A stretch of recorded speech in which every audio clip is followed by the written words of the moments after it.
आज मैं शेयर करुच्ची पिलामानंक पई चूड़ा कुरकुरे। नमस्कार, ममता किचन ओडिया को आपण समस्त को अनेक अनेक स्वागत। आपण एहीपरी घरे बनैकी पिलामानंकु देई परिबे खाइबा को चूड़ा कुरकुरे। बाहर किणिकी दबा अपेक्षा एमती घरे बनैकी दियंतु, आपणक पिलांक पई हेल्दी रहिबो। एबे चालंतु देखि नबा आज रही रेसिपी। आज रही रेसिपी बनैबा पई मु गोटे कप एठी चूड़ा नेछि। ग्राम हिसाब रे मोर 250 ग्राम अछि। एबे एमती गोटे बाउल को देई दबा एवं भल भाबरे 2 थर पानी देकी चूड़ाटी को एमती धोई नबा। एबे देखंतु मु धोई की रखी नेछि। एबे 10 मिनिट कवर करके चूड़ाटी को एही परी छाड़ी दबा। आपण जदि पतला चूड़ा नौचंती तबे बेसी समय लागिबनी बतुरीबा पई।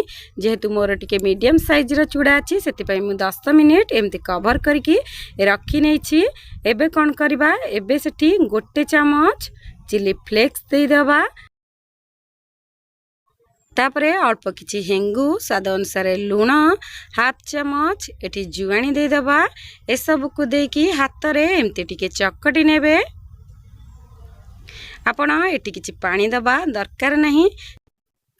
जदि एमिति हाथ रे चकटिला बेले अत्यधिक सुखिला लागुଥାଏ तेबे एटी 2 रु 3 चमच एटी पानी देकी एमती चकटी परिबे।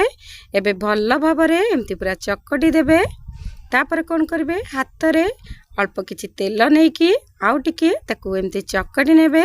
देखंतु मु आपनकू जेमती देखौछि आपण सेमती ही बनेबे। आपनकर पूरा परफेक्ट कुरकुरीटी बनिबो एवं खाइबा पाई बहुत स्वादिष्ट लागिबो।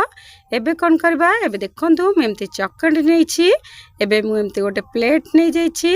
एबे से प्लेट रे एमती अल्प किछि तेल लगै नबा। एबे प्लेट रे तेल लगै सल्ला परे एबे जे चूड़ा रे हम डोटी को बने की रखिथिले एबे गोटे मु एमती जरी रे रखी नेछि। आपण एमती गोटे सफा जरी रे भर्ती करी नेबे। जरी रो ए कोण पटु कइंच रे एमती टिके काटी नेबे। तापरे एमती कुरकुरी बनैला भली एमती लंबा लंबा करके आपणकर जेमती होछि आपण सेमती ही करि परिबे। एबे देखंतु मु थाली रे एमती रखी नेछि। आपण चाहिले जरी रे मध्य टिके तेल लगै की एमती रखी परिबे। एबे अल्प किछि मु एमती थाली रे दे दिछि, आउ अल्प किछि मु जरी रे मध्य करि नेछि। एबे कोन करबा, एमती बनै सल्ला परे तापरे नेकी खरा रे रखि नबा। खरा रे आकु 2 दिन रखि नेबे। जदि अत्यधिक खरा होतिबो तेबे 2 दिन लागिबो सुखिबा पई। जदि हल्का हल्का खरा थिबो आपण आकु 3 दिन सुखै परिबे। एबे चलंतु एबे देखि नियंतु मु केमती खरा रे आकु सुखै नेछि। एबे आपनको खरा रे सुखिला परे मु देखै नउछि। एबे देखंतु खरा रे सुखिला परे आपनकर कुरकुरे एही परी हे जाइछि। एबे चलंतु एहा को तेल रे भाजी नबा। एबे पैन रे मु तेल देई देछि। एबे हमर तेल गरम हे आसलानी। एबे से गरम तेल रे ए चूड़ा कुरकुरे को देकी एमती भाजी नबा। तेल गरम कला बेले ध्यान रखिबे अत्यधिक तेल को गरम करिवे नाही। अत्यधिक तेल गरम हे गले किबा हाई फ्लेम रे ए कुरकुरी को देकी भाजिले यह खाइबा को पितालिया लगी थे। आपण मीडियम फ्लेम रे ही गैस को रखिबे एवं एही परी तेल रे देकी भाजी नेबे। आपण एही परी बनांतु एवं पिला मानंकु बने की दियंतु खाइबा पई। देखिबे बहुत स्वादिष्ट लागिबो। एबे सब चूड़ा कुरकुरे गुडी को म एही परी तेल रे भाजी नेछि। आपण एही परी चूड़ा कुरकुरे बने की पिल्लां को दियंतु। देखिबे खाइबा को बहुत स्वादिष्ट लागिबो।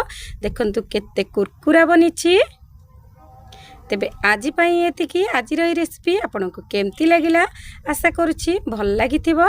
जदि मोर एही रेसिपी आपनको भल लागिछि तेबे लाइक शेयर सब्सक्राइब निश्चिंत